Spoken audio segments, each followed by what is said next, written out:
भरत तिवारी हत्याकांड पर माली समाज युवा मोर्चा के राष्ट्रीय अध्यक्ष उत्कर्ष सैनी का खुला ऐलान, प्रशासन को दी चुनौती। 1 जुलाई को आरा पहुंचकर भरत तिवारी के परिजनों को 1 लाख की आर्थिक सहायता देंगे, बड़ी संख्या में कार्यकर्ताओं के पहुंचने का दावा। आरा, बिहार। भरत तिवारी हत्याकांड को लेकर माली समाज युवा मोर्चा के राष्ट्रीय अध्यक्ष उत्कर्ष सैनी ने बिहार सरकार और प्रशासन के खिलाफ तीखा रुख अपनाते हुए खुली चुनौती दी है। उन्होंने कहा कि यदि पीड़ित परिवार को न्याय नहीं मिला तो संगठन आंदोलन को और तेज करेगा। उन्होंने चेतावनी देते हुए कहा कि जरूरत पड़ने पर एसपी कार्यालय और कमिश्नर कार्यालय पर ताला लगाया जाएगा। उनका कहना था कि दम है तो रोक कर दिखाइए। उत्कर्ष सैनी ने घोषणा की कि 1 जुलाई को वह भारी संख्या में माली समाज युवा मोर्चा के पदाधिकारियों और कार्यकर्ताओं के साथ आरा, बिहार स्थित भरत तिवारी के आवास पहुंचेंगे। जी, मैं माली समाज का राष्ट्रीय अध्यक्ष हूँ, उत्कर्ष सैनी, युवा मोर्चा से। युवा मोर्चा। आप भरत तिवारी कांड में क्या कर रही है संस्था आपकी? माली समाज क्या कर रहा है, क्या सहयोग कर रहा है? दरअसल हम लोग गए थे भरत तिवारी जी के घर पे, जो शहीद हैं। उनके पिताजी से बात किए और उनके माताजी से बात हुई हमारी, और हम लोग वहाँ पे गए। प्रशासन से हमारी निवेदन थी जो है कि भाई ये जो कांड हुआ है, अभी उनको जैसे क्रिमिनल और ये सारी चीज़ें का भाई उपाधि मिल रहा है। वो बंदा गांव के लिए वो काम करता था, जो है जनता के लिए काम करता था, और प्रशासन, एसपी, डीएसपी और मुख्यमंत्री जो सम्राट चौधरी हैं, उनको वो कहते हैं कि भाई वो बदमाश है, उसका इनकाउंटर वो किया। अगला वो किस आधार पे किया? अभी आप देख रहे हैं बिहार में बहुत सा रेप कांड चल रहा है, बहुत सा सारी चीज़ चल रहा है, उनका हाफ इनकाउंटर वो किए। जो है ये बंदा जनता के लिए काम कर रहा था, इनके क्यों इनकाउंटर किया गया?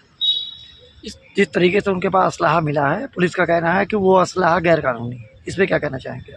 भैया देखिए, इसमें हमारा ये करना होगा, ठीक है भाई, इतना हमारे गैर कानूनी आप साफ बात बोल रहे हैं, ठीक है, उसका तो हमको जानकारी नहीं है वो गैर कानूनी है या कुछ भी है, ठीक है, लेकिन वो जांच का विषय आप बोल रहे हो तो जांच का विषय है। लेकिन कहने का मेरा मतलब है कि भाई अगर शासन प्रशासन ही जनता की दुश्मन बनेगी तो क्या जनता बंदूक नहीं उठाएगी? ये बताइए, अपनी जान बचाने के लिए जनता नहीं उठाएगी बंदूक?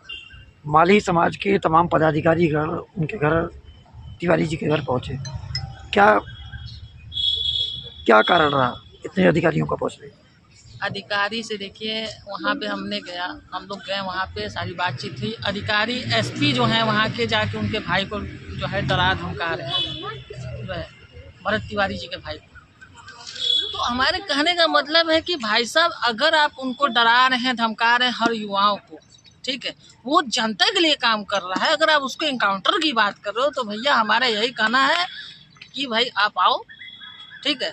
अगर आपके पिछवाड़े में अगर दम है, मुख्यमंत्री के पिछवाड़े का दम है, सम्राट चौधरी के, आप आओ, इनकाउंटर खेलते हैं। माली समाज क्या पीड़ित की क्या मदद कर रहा है? माली समाज जो है, माली समाज की तरफ से 1 लाख सहयोग राशि दी जाएगी, जो हम लोग 1 तारीख को जाएंगे।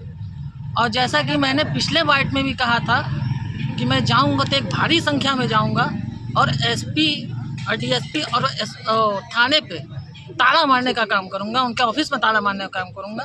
तो भैया ये है कि उनके पिछवाड़े में जितनी दम होगी, मुख्यमंत्री के पिछवाड़े में जितनी दम होगी, उत्कर्ष सैनी को रोक के दिखा देंगे, पूरे माली समाज को रोक के दिखा देंगे। मैं जान जाऊंगा कि भाई वो हैं, और मैं जा रहा हूँ ताला मारने 1 तारीख को, जो करना होगा करेंगे। एसपी साहब से तो हमारी यही एक पर्सनली हमारी है पत्रकार महोदय जी कि भैया इनकाउंटर बात कर रहे हैं, आता हूँ, इनकाउंटर खेल लीजिए, जो है जिनके पिछवाड़े में दम होगा, या तो आप ही मारोगे या तो हम ही मारेंगे, जो देख लिया जाएगा कितना दम है।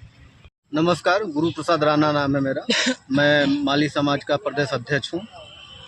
इसमें 25 तारीख को घटनास्थल पर हम लोग गए थे। इनके भरत तिवारी जी के पिताजी से हम लोग मिला गया। घटना बहुत दर्दनाक है, क्योंकि सारी चीज़ों को मंथन किया गया, समझा गया, तो बाद में पता चला कि ये लड़का कहीं से गलत नहीं था। ये बगल में एक गांव था, उस गांव पे बाढ़ से बार बार कटान हो जाता था। ये एसडीएम के हैं, बार बार एप्लीकेशन दे रहे थे, उसी मुद्दे को लेकर लोग लड़ रहे थे। प्रशासन काफ़ी इनको तंग कर रहा था। भाई हम एप्लीकेशन दिए हैं, समाज के लिए लड़ रहे हैं, तो आप हमें को गुंडा बदमाश कहना शुरू करेंगे। तो यूथ देखिए, यूथ को अगर आप गलत कहेंगे तो गलत होने में उसको 2 मिनट का देरी लगेगा और आपकी खटिया खड़ी कर देगा।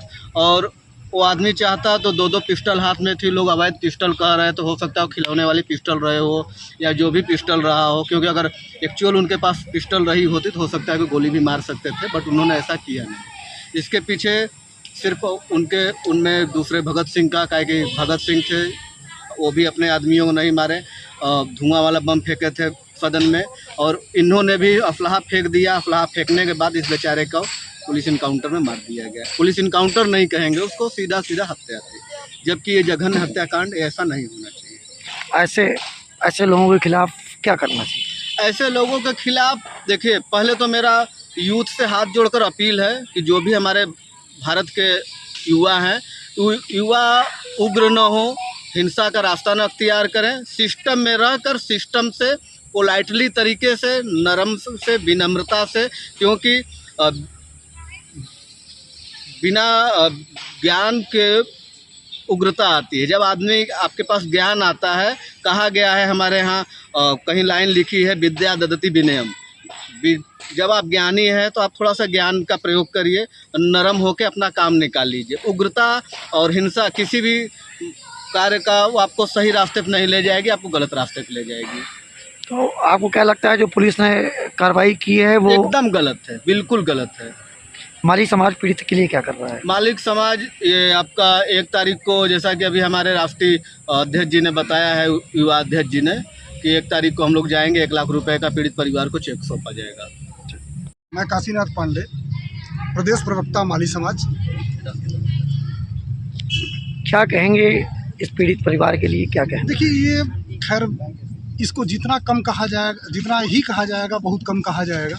ये दर्द किसी का बेटा, किसी का भाई या किसी का मित्र मरता है तो वो उस दर्द को तो हम फील नहीं कर पाएंगे, वो तो स्वतः वही लोग फील कर पाएंगे। हुआ गलत है।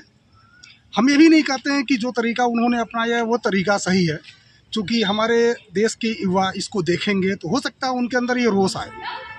आना स्वाभाविक भी है, उम्र है। आज हम यंग एज में हैं तो हमारे भाई एक ब्लड की वो सर्कुलेशन है, ज़्यादा है, तो युवा जो है वो तो एक तरह से युवा और बंदर, बच्चे और बंदर एक ही समान होते हैं। यहाँ प्रशासन की मुख्य भूमिका ये होनी चाहिए थी कि सबसे पहले 2 दिन से ये आप लोग कबूतर वाला खेल खेल रहे थे, ये खेल नहीं होना चाहिए। आप अगर चाहते तो उनको सुरक्षित पकड़ सकते थे। अच्छा, दूसरी चीज़ है जो देखा गया है, सोशल मीडिया के द्वारा देखा गया है कि उन्होंने अपना वैध या अवैध जो भी रहा हो, मैं उस चीज़ को नहीं जानता हूँ, लेकिन अगर वो अवैध ही था, उन्होंने अपना पिस्टल फेंक दिया। फेंकने के बाद आप उनको पकड़ते हैं और वहाँ के लोकल जो कहने वाले लोग प्रत्यक्षदर्शी हैं या जिनके सोशल मीडिया के माध्यम से जो हम लोगों को सुनने में आती है, 3 गोली वहाँ लगती है, 2 गोली कहीं और जाते हैं, उनके प्राइवेट पार्ट में गोली मारी जाती है। ये खैर असंवैधानिक है। ऐसे लोगों के खिलाफ ऐसी कार्रवाई होनी चाहिए कि जो आज तक हुई ना, ताकि आगे से ऐसा आम पब्लिक हो या कोई सिस्टम का हिस्सा हो, ये सब करने से डर है। अगर ये सब नहीं करेंगे तो आने वाले समय में, आज भरत तिवारी का मामला हुआ, कल किसी और का होगा, तो ये एक तरह से हम ये नहीं कहना चाहते गृह युद्ध का मामला तो मैं नहीं बोल सकता, लेकिन ऐसा होने की संभावना है, हो सकता है। माली समाज पीड़ित के लिए क्या कर रहा है, क्या सही? अभी हमारे राष्ट्रीय अध्यक्ष जी ने बताया कि माली समाज पीड़ित के लिए 1 लाख रुपए का सहयोग राशि प्रदान करेगा। हम सभी लोग वहां जाएंगे, पीड़ित परिवार को ये 1 लाख रुपए का चेक देंगे। मेरा नाम कन्हैया लाल। क्या कहेंगे इस कांड को लेकर के, क्या कहना चाहेंगे? माली समाज क्या कर रहा है और किस तरीके से इस घटना को देख रहा है? और असंवैधानिक और गैर कानूनी है। आज ये सब घटनाएं यदि घट रही हैं तो इसमें सरकार की विफलता है। सरकार अपराध को रोकने में असमर्थ है, भ्रष्टाचार को रोकने में असमर्थ है। समाज में पूर्ण रूप से भ्रष्टाचार है और पूर्ण रूप से आपराधिक कार्य चल रहे हैं सरकार के नज़र के सामने, लेकिन सरकार कुछ नहीं कर पा रही है। और जो युवा इन सब के खिलाफ आवाज़ उठा रही है उसको अपराधी घोषित कर दिया जा रहा है। बस यही भरत जी के मामले में हुआ है और इसमें कुछ विशेष नहीं है। वो लड़का जो भी थे वो बहुत ही ईमानदार और सत काम कर रहे थे और जनता की आवाज़ उठा रहे थे, लेकिन उनको जिस प्रकार से मारा गया है वह दुखद है, दर्दनाक है और अक्षम्य है। क्षमा योग्य 1% नहीं है कि उसमें कार्य करने वाले पुलिस को क्षमा किया जा सके। सबसे बड़ी बात कि आज के पुलिस विभाग में जो अधिकारीगण हैं उनको एक इनाम पाने की लत लग गई कि इनकाउंटर कीजिए, इनाम पाइए। और यह जो नाम कमाने का जो लत लगा है पुलिस विभाग के अधिकारियों को, ये तो बहुत ज़्यादा शर्मनाक है कि वो किसी को मौका पाए नहीं, भाई मारिए इनकाउंटर और बन जाइए हीरो समाज की नज़र में। तो यही सब बातें हैं। इस कांड में माली समाज उन पुलिस वालों के लिए क्या मांग करता है, क्या होना चाहिए उनके साथ? और हमारे माली समाज ये मांग करती है कि उन पुलिस वालों के खिलाफ कठोर से कठोर दंडात्मक कार्रवाई की जानी चाहिए और उसकी पूर्णतः जांच होनी चाहिए और सत्यता की जांच हो, और पुलिस वालों के खिलाफ जिन्होंने गैर कानूनी ढंग से कार्य किया उनके खिलाफ कठोर से कठोर कार्रवाई हो, ये हमारी मांग है।